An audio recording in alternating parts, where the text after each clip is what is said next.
I'm Vikki Spruill, and I am so happy to be here this morning out at the New England Aquarium's Quincy facility. This is a really special opportunity for those of you who are watching to learn a little bit more about what we do behind the scenes. This facility is not open to the public, and we'll hear a little bit more about why that is in just a minute. But I am so fortunate to be joined this morning with Barbara Bailey, who is our curator for husbandry and sustainability.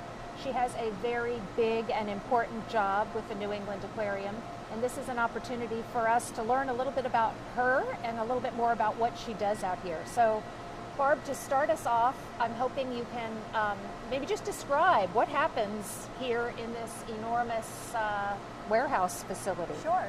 Well, I'm very excited to have you here and to share this with our visitors. Thank you. Don't often get to do this, so Yeah. This is very exciting for us.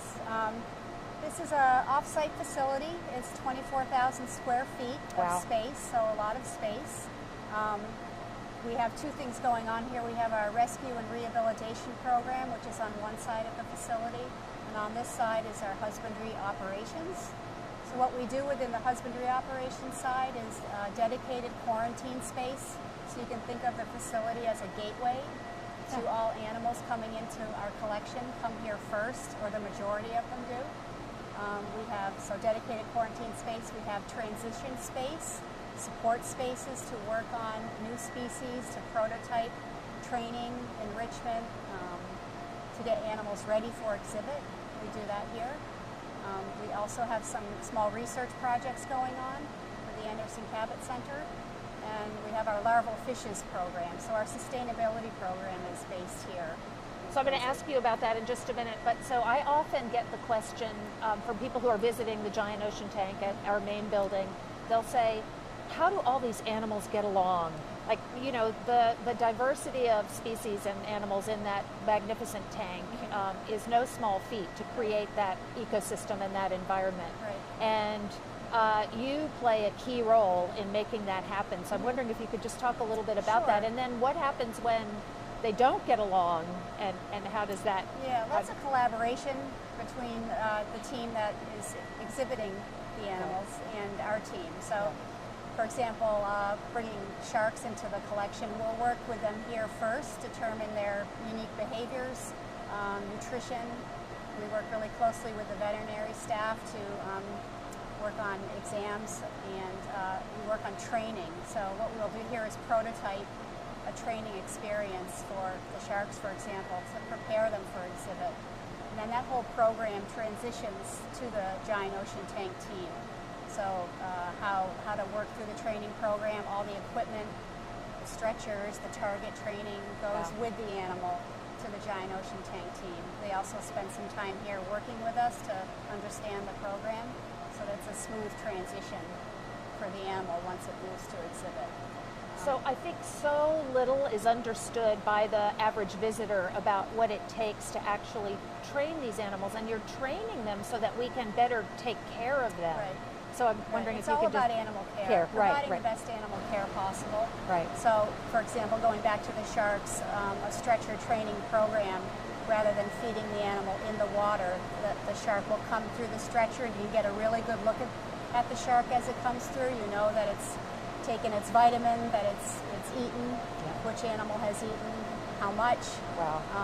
And you can also condition them for exams. So they get used to going through the stretcher for that behavior. So when it comes time to do an annual checkup for the animal health department, it's a lot easier to collect the shark for that exam because they're trained to go through the stretcher. So it just provides better animal care across the board. So is there an average length of time that an animal stays in Quincy? Depends on the animal. Yeah. Some pick it up really fast. If you're talking about quarantine, that's a different piece of that, because some animals take longer to go through quarantine than others. It depends on what you're treating them for. But if you're talking about training, it just depends on the animal. Yeah. So, it's all about consistency. Right. You have to be consistent with the program. If you're not, the animal will just deviate from the training. So it's about maintaining consistency with the program. How did you get into this work? Like, what drew you to doing this?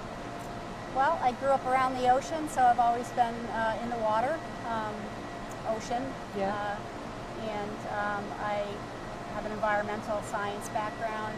My first job was actually with the town of Chatham as a shellfish biologist. So I just wanted to work at the aquarium. I got my foot in the door, and I just kind of worked my way here. So That's such a great story. I like to tinker. Yeah. So life support systems are one of my interests and forte. So this facility, when we were talking about building it, was something I was really interested in because it includes life support systems and developing and designing life support, and then also just the animals. So it was a nice combination of your two passions. Well, and when you look around, I mean, the sophistication of the equipment here and what you're trying to do is really, really, what you are doing is really remarkable.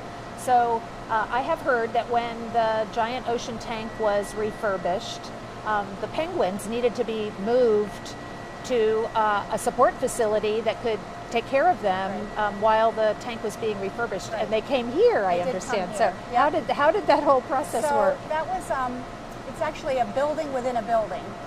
So it's the penguin support space. But that was the catalyst for actually having this facility was the renovation of the giant ocean tank. As a longtime aquarium employee, we've always talked about having an off-site facility to support some of the programs that we were doing. Yeah. So that was the catalyst. The penguins came here, so all the fish in the giant ocean tank went down into the penguin exhibit, and then two of the three species of penguins came here. And how long did they stay? And was it about 9 months? Wow. 9 to 10 months, and that was another collaboration between, well, just building the penguin support space was the penguin team, fishes department, facilities department, animal health department, just a whole collaboration to get the space right. Right. No expense and was suitable spared. for those penguins. Yeah. It's a pressurized space, so it has dedicated HVAC. It has HEPA filtration. The space is pressurized to keep mosquitoes from actually going into the space to protect the penguins from disease transmission. So it's very sophisticated. But the space is very flexible too, so we've had fur seals in that space. We've quarantined sharks. We currently have Indo-Pacific reef fish in that space for the Pacific Reef The new renovation. Pacific Reef exhibit opening in April. Right, and we've quarantined cold marine invertebrates in there. So basically every classification of animal has been in the penguin support space as well. It's a very useful, flexible space. So we're sitting in front of a pretty large support space, facility here. Tell me what goes on in the tank behind us for the people who are watching. This is our largest tank here. It's 30,000 gallons, 30 feet in diameter by 6 feet deep. It's really the space that we use to work with elasmobranchs primarily. So you'll see some bonnet heads swimming around in the tank behind us. We have a large southern stingray. And a she's magnificent. The big one is, she's magnificent. Ripley, her name is, Ripley right? is her name. Yeah. So right now what's going on in there, we've been training the bonnethead sharks to move up to the giant ocean tank, the program that I just talked about, and also some work with the rays. So it's a great support space to prepare animals for exhibit. And also some animals will come back here as a sort of a resting period, get some time off of exhibit. That also happens in this tank. Oh, that's wonderful. So with all of the talk these days about conservation and sustainability of the ocean, I know that those are big goals and values of the whole New England Aquarium staff. I'd love to hear a little bit more about our Sustainable Fishes program and what you're doing here in that regard. So there's a lot of ways to achieve sustainable collections. That's what we're working toward, is sustainable exhibits. You can't ever aquaculture 100% of your animals, and you wouldn't want to. So this is a small sliver of what we're doing to work towards sustainability. So the Larval Fishes program is a partnership with Roger Williams University. We have a list of fish that we're trying to aquaculture in-house, and that's to support primarily the giant ocean tank, some of the small Yawkey gallery exhibits, and also the blue hole exhibit. Great. So They're actually Yep. reared here, They are. and then transported to Yep. the Yep. to the giant ocean tank when Yep. they're ready. In fact, that's happened since my tenure here at the aquarium. The look downs were Right. put in, and exactly. it's fabulous. So we're working on about 6 to 7 species right now. Okay. There's a couple of ways to do it. You can collect eggs from an exhibit. So fish are spawning Yeah. regularly on Huh. exhibit, and Yeah. that's a good thing. Yeah. But when you're collecting eggs from the exhibit, you don't know what you're going to get. So often- Because they're all mixed up. Right, and there could be multiple spawning Right, yeah, events yeah. going on with different species. Yeah. So unless you've cataloged the egg and you know exactly which egg you're looking at, you might not know until the egg hatches and you get to a certain developmental stage. You'll realize, okay, that's a striped burrfish, or Yeah. that's a Wow. So yeah. if you're collecting eggs from the exhibit, it's like life is like a box of chocolates. You don't know what you're going to get. Yeah. So the other way to do it is to set up broodstock systems, which is you just take the species you're working on behind the scenes, and you have a system that's dedicated just to that species. So when they do spawn, you know that you're getting an egg from a blue chromis or an egg from a that's copper sweeper. amazing. So that's what we're doing here. That's amazing. And it's there's a lot of failures that happen. Uh-huh. Sometimes it takes over a year to figure out the milestones or the developmental stages that each species is going through, and that you're not going to be successful if you don't have the food. Right. So also sustainable food is something we're working on here, and I'm talking about live foods. Right. So because that's what our fishes eat. Right. And Yeah. if you don't have it, you're not going to succeed. Gotcha. So as the fish develops, their mouth size might change, eye development, all those things play a role in what they're eating. So you need to be ready to give them what they need to move on to the next developmental stage. So I presume that the value in doing this is that you are not taking as many from the wild, Right. and you're able to, and that is obviously an important aspect Yep. of the work here. It's Right. that combination. Exactly. So one of the other things I was really intrigued to learn about was how much cooperation and collaboration there is among other institutions. The sharing of animals, the sharing of knowledge and information. Yep. You've mentioned Roger Williams. I just Yep. wonder if there are other examples of that. Yeah, so the whole aquarium industry is very collaborative. And back to the larval fish program, there are, I think, 18 different institutions that took part in the Roger Williams larval workshops that were run. That's great. And so they are continuing to raise larval fish as well. So it's not just sharing. We might have some larval fish that we'll send to another institution, but it's not just the fishes themselves, it's the message, and it's also the recipe. Right. So if you've been successful to raise a fish here, we'll share that with another institution so they can do it. That's great. So it's sort of spreading the wealth. That's great. That's great. Yeah.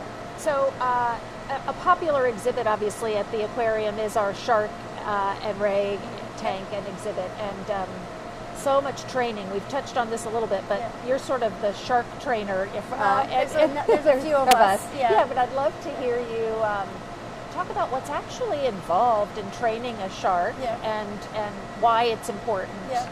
to do so. With most animals, and I think people, food is a Yeah. motivator. So that's Yeah. sort of where it all starts. Yeah. And getting them to associate food with a target. And then once they do that, you can sort of modify their normal behaviors into a training program. Gotcha. So it's, again, for their well-being It's for that their we're well-being. doing this. Yep. It's not just Yep. for the Right. heck of it, Right. for training. Depending on the exhibit, so working with a shark in the touch tank exhibit versus the giant ocean tank, those are also different just because of the makeup of the exhibit and the sort of the frenetic energy that might be going on in the exhibit. They're two different things, so you might modify something slightly to get it to work in a different exhibit. So do you have a favorite exhibit? Favorite exhibit? That's a tough. I really do like the blue hole exhibit. Yeah, yeah. And tell me There's why. a lot going on in there. Yeah, tell me about that, because I think to the naked eye or to the less informed visitor. Again, the complexity of these ecosystems that are being created to support these fish is really what it's all about. Right. But Well, you're the expert. Well, and you, so that's what the that's why you like it? Yeah, the diversity in there is great. So you've got your Goliath groupers. Wow. You've got fish actually spawning in there too, and there are deeper water fish in there that you wouldn't see in another aquarium. So there's a lot of effort that's gone into increasing the diversity in that tank. And we actually learn a lot from these interactions, right? That we can share with our scientists, with other institutions. Exactly. Yep. Remarkable, just remarkable. So it looks like we have a question from Brittany. Oh, this is a good one. What do you do with the animals if they get too big for the New England Aquarium exhibits? Okay, so... And has that ever happened? Sure. So that's what this space provides, is transition space. Okay. So if an animal does outgrow its exhibit, it will come here, and then we'll work with other aquariums or other institutions to find a home for it. Oh, that's wonderful. And that's part of the collaboration with aquariums. So a lot of exchanging going on, not just of information, but of animals as well. So finding a home for them, and then actually transitioning them to that home. That's wonderful. Something we do here. One of the things, another thing there's so many things to learn about, but I've been so touched by the personal connections that you and your team create with these animals. Yep. They have names. They're really a part of your lives, and I am so inspired by that. And so, have you had favorite animals that you've really bonded with or connected with? Sure. And it is because you work with them so closely every day. here, you do develop a relationship with them. It's kind of bittersweet to actually move them onto exhibit. That's what made me think about it. But you know that the team there is prepared and you're comfortable with it. It is kind of bittersweet. But I worked with a red lip blenny that I collected on a Bahamas collecting trip. Wow. And I brought it back, put it on exhibit, and it was with me for a number of years, and then I moved it to our live coral tank. Yeah. And while I was doing that, it bit me on the finger. So that's Didn't want to that was move, like one of maybe. my favorite, even though it was just a small red lip blenny, one of my favorite fishes that I actually worked with. Oh, that's great. But all the way to the sharks. So working really closely with the sharks. I would say that the bonnetheads are probably one of my favorite animals currently. Oh, so we have another question from Ryan. Will the new baby southern ray stay in the giant ocean tank until adulthood, or do only juveniles come to the giant ocean tank? That's a good question. Yeah. The new southern ray that's in the giant ocean tank will stay there. Until he probably outgrows the exhibit, but that would be a long time. Yeah. It would be a long time. Wonderful. Wonderful. So there has been a lot of talk about technology, and I know that you were talking about the husbandry side of your job and the passion, but also the technology. What has been the biggest improvement you've seen maybe in the last few years around that side of caring for these animals? Right. So not only are we prototyping training and behavioral programs here for the animals, but we're also working on prototyping technology. Right. So sustainable energy is also something that we're looking at. Super important. So LED lights have come a long way, so that's what we're working on. Even the pumps. So the DC pumps. Yeah. Traditional pool pumps are what people tend to think about when you think about an aquarium. Yeah. They use a lot of energy. Yeah. They produce heat, vibration. They're super noisy. So we're transitioning to DC pumps. Very quiet, use a lot less energy. Oh, that's wonderful. They don't produce heat, so part of the savings is that you don't have to chill the systems. So DC pumps don't produce heat, they don't heat up the water, so then therefore you don't have to chill the system. So you're saving that energy on a bunch for doing of both. different ways.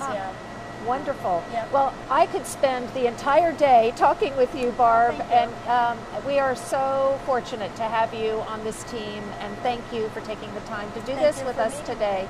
me. Yeah. Appreciate it.